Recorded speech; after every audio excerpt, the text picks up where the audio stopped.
second episode of Coffee Break with Melissa. I'm your host, Melissa, and I am so happy, so happy to have our guest on.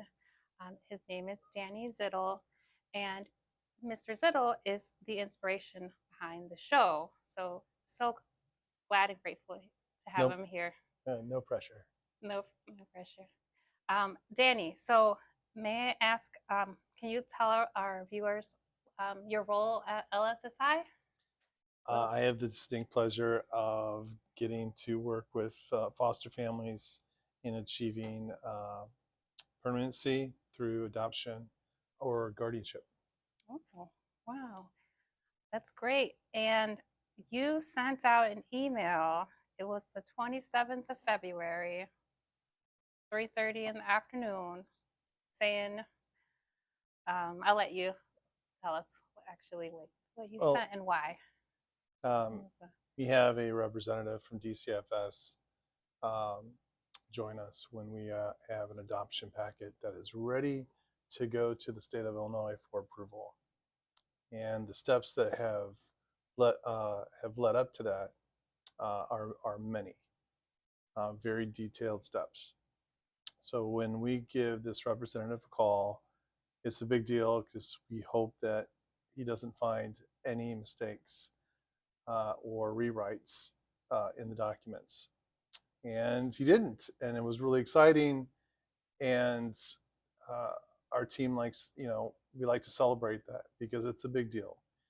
And I thought of a quote I wanted to share that says, "When we fail to acknowledge and celebrate small victories, we get discouraged and the flame inside of us starts to dwindle." What we do is what everyone does here, from licensing to casework and adoptions. I encourage folks to celebrate the small victories. The big victories, they don't happen very often. The small ones, I have a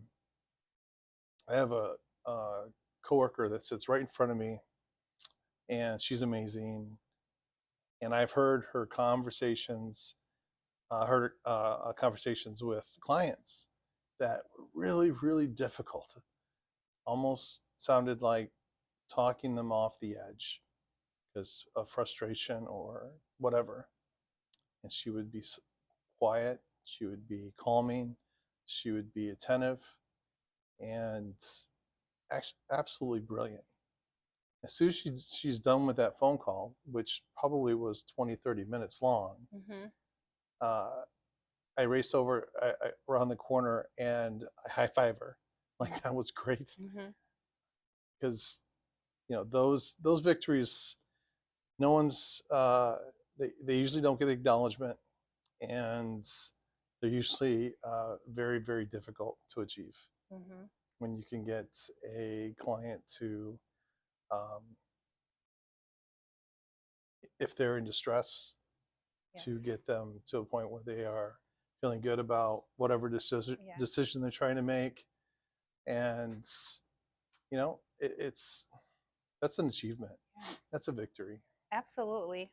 So and we were so moved that you invited us to join you, the whole office, and joining you celebrate that achievement. And we felt good sharing in your happiness, and it truly inspired us to continue that and creating like a space where we can hear more of those stories, and like the public can come to see like type of work that is happening here, the good things that we're doing, and who we are, and what we have to share, and what we're proud of.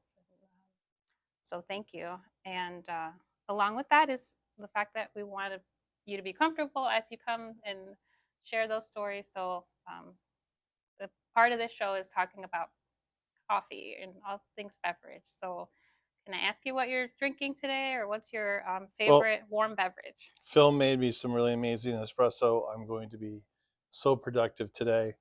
We just got a Starbucks across the street, which is amazing. It made my job satisfaction level increase by 1,000.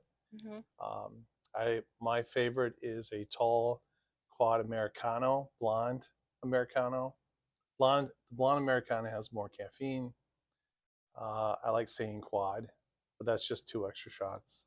Mm. But it's more fun to say quad. Okay, fun. Um, we waited months for that place to open. Okay. They were supposed to open in um, Thanksgiving, week of Thanksgiving last year, and they just finally opened at the end of January. Wow. Okay. So Yes. most of my paycheck goes to Starbucks. Oh, So. okay. Well, Starbucks has a little competition now that we're Yeah, you guys having got our your own coffee bar. yeah, and Very nice. we might have to add that to or a similar version to our menu so that you can love it as much, and we'll make your quad. Dot. I already forgot. Americano's basically espresso Uh-huh. with water. You add water to it. Okay. Well, you said That's it's it. so fancy that we might have to add that to our menu. But, Yep, that's me, fancy. oh, well. So. And what's your favorite thing about LSSI, Danny? You've Well, said such lovely things already, but I know it anything? sounds a little cliche, but when I say the people, the I actually have a good supervisor, great supervisor. She's encouraging, and we even talk outside of work hours, about our days, about our stresses, Mm-hmm. about what's going on, things like that. So Okay. I appreciate that. The folks in there are very dedicated folks, and I admire that, Well, especially in this business. mm-hmm. Absolutely. It's not an easy field for many reasons, but do you mind sharing what brought you into child welfare? Well, the I experienced child welfare when I was 6. My brother and I were in the system with an amazing family, the Tuckers, and we were there for a while my parents worked out their issues. And my experience was very positive because my parents had a really good relationship with this family. They knew them. They got to choose them to be our guardians for a while. So definitely, she was a little bit more strict than my mom, and I would experience things like I remember Miss Tucker's just why are you inside? We always had to be outside. So she encouraged you to play. Yep. I don't think she wanted us in the house. I remember her putting us to work. One summer we were going through piles and piles and piles of aluminum cans that were mixed in with tin cans. Mm-hmm. So we had to put a magnet to them to Mm-hmm. see, if they're tin or they're aluminum. Okay. Because we would get money for the recycling. Hmm. I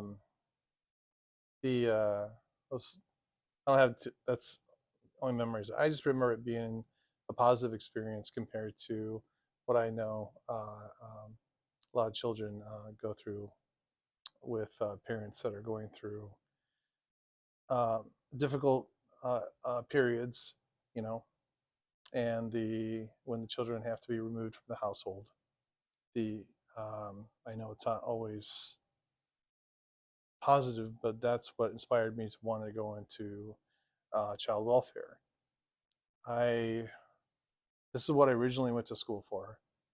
Then I got distracted because of I needed at the time I needed provided more for my family, so I went into production management.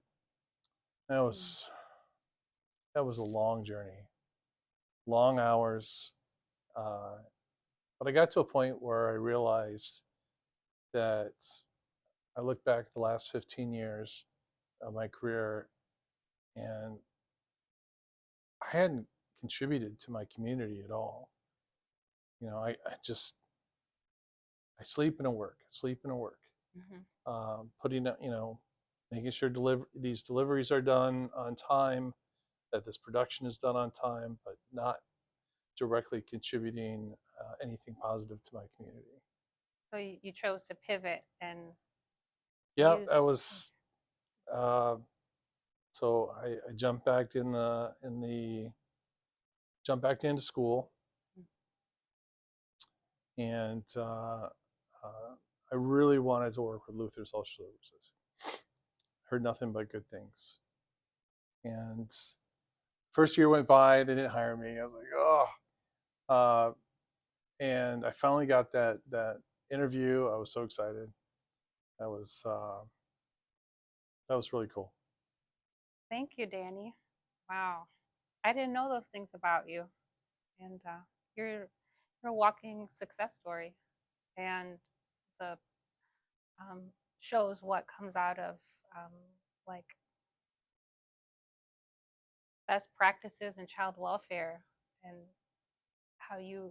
This is what we like to see. What the world likes to see is someone that didn't stay down when they were down, or whatever circumstances of they were affected by their family, and there was someone that cared and supported your birth family and supported you through that. And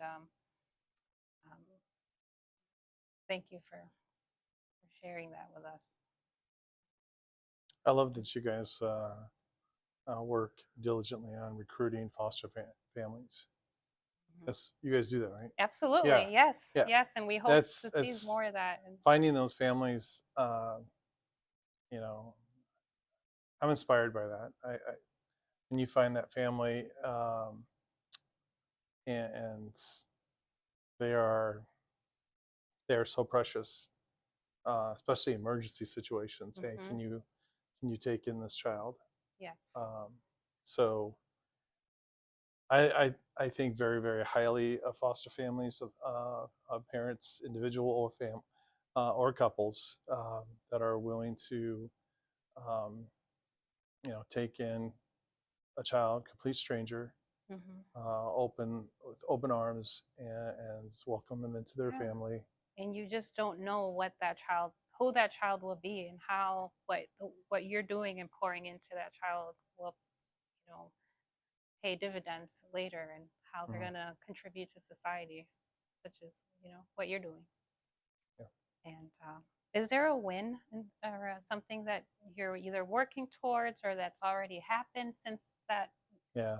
Can you tell us what I'd like to celebrate personally or professionally as we close this episode? So I've loved having those adoption packets that we celebrated on that day.